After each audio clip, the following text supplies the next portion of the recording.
ఇప్పుడు ఇది చూస్తున్నారు కదండీ! ఈ కథ అనేది నేనే రాసాను. సో, నాకు మైండ్‌కి తట్టింది. సో, రాసాను. కానీ ఈ కథను నేను ఎండ్ చేయలేకపోయానండి. సో, ఈ కథ చదువుతాను. మీరు ఎవరైనా సరే దీన్ని ఎండ్ చేయగలిగితే చేయండి. ఎందుకంటే నాకు అంతకు మించి ఆలోచన రావట్లేదు. మీలో ఎవరైనా ఒకరు ఖచ్చితంగా దీన్ని ఎండ్ చేయగలరు. సో, ఒక చెట్టు ఉంది. ఆ చెట్టుకు కొన్ని ఫలాలు కాసాయి. నేను ఫలమయ్యాను కదా! నా దారి నేను చూసుకుంటాను. నేను ఉపయోగపడతాను ఎవరికైనా అని చెట్టును ప్రశ్నించగా, ఆ చెట్టు నీవు నా చెంత సురక్షితంగా ఉండి, నేను చూపించిన దారిలో వెళ్తే పూజింపబడి, నీ జీవితానికి అర్థం తెలుసుకుంటావని అంది. కానీ ఈ ఫలము నువ్వు నాకు చెప్పేదేంటి? అని ఆ చెట్టుతో విడిపించేసుకుంది. చెట్టు నుంచి విడిపించుకొని నేలకు జారి పడింది. సో, ఉదాహరణకి మనం ఏదో మామిడి చెట్టు అనుకుందాం. సో, దాని నెక్స్ట్ చూస్తే సో, తోటమాలి వచ్చాడండి. తోటమాలి వచ్చిన తర్వాత చెట్టుకున్న ఫలాలు తీసి వెళ్ళిపోయాడు. కానీ కింద పడి ఉన్న ఫలాన్ని తీసుకొని వెళ్ళలేదు. ఈ ఫలం చూస్తూ ఉంది. నన్ను చూసిన తోటమాలి ఎందుకు నన్ను తీసుకొని వెళ్ళలేదు అని దానిలో తాను అనుకుంది. సో, ఆ తర్వాత అన్ని ఫలాల కంటే నేనే బాగున్నాను కదా! సో, ఎందుకు నన్ను తీసుకెళ్ళలేదు అనుకుని కూడా అనుకుంది. కానీ నన్ను తోటమాలి సో, పోనీలే దారిలో ఎవరైనా నన్ను తీసుకువెళ్ళి ఉపయోగించుకుంటారు అనుకుంది. సో, తనకు తాను అనుకుంటుంది పాపం. ఇది దేనికైనా ఉపయోగపడిపోతానులే, అందంగా ఉన్నాను కదా! అన్నిటికంటే బాగున్నాను కదా!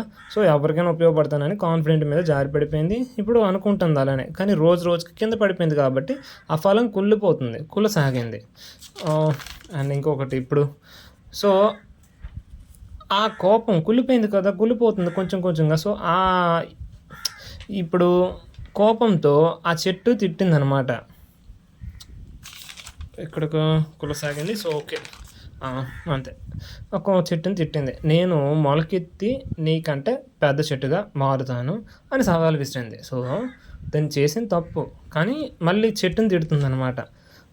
తిడుతుంది. నీకంటే నేను పెద్ద చెట్టు అవుతాను. నేను మొలకెత్తేస్తాను అనుకోని తెలిసిన లోకం తెలిసినట్టుగా ఈ సవాలు విసిరింది చెట్టుతోనే. సో, వెంటనే ఆ చెట్టు ఇంకొక ఫలాన్ని ఏం మాట్లాడకుండా ఇంకొక ఫలాన్ని కింద పడేసింది.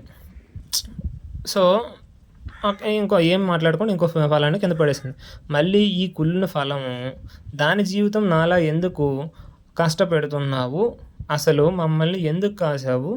నీకు పుట్టాం కదా! ఒక్కో ఫలానికి వేరు వేరుగా ఎందుకు చూస్తున్నావు? అని ప్రశ్నించింది. సో, ప్రశ్నించి మళ్ళీ కోప్పడిపోయిందనమాట. ఇంకొక ఫలాన్ని ఎందుకు కింద పడేసావు?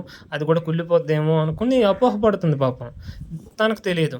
సో, ఎందుకు విసిరిందనేది మీకు తెలుస్తది. ఎందుకు విసిరిందంటే సవాలు విసిరింది కదా! నేను నీకంటే పెద్ద మొక్క అవుతాననుకోని సవాలు విసిరింది. వెంటనే చెట్టనేది ఇంకో వేరే ఫలాన్ని కిందకి విసిరింది. సో, కొంతకాలానికి రెండోసారి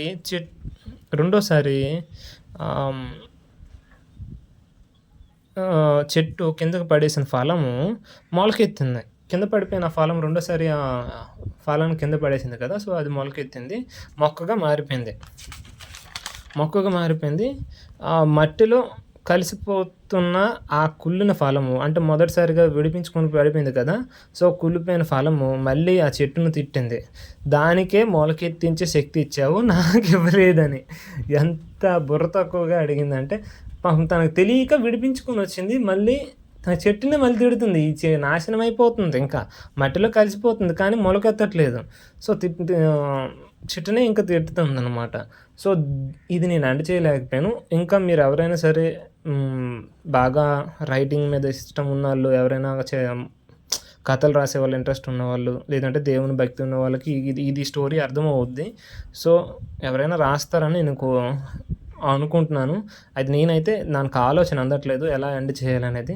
మీరెవరైనా ఎండ్ చేస్తారు ఈ కథని అని నేను ఆశిస్తున్నాను. సో, యూట్యూబ్‌లో అప్‌లోడ్ చేస్తున్నాను. So, thank you.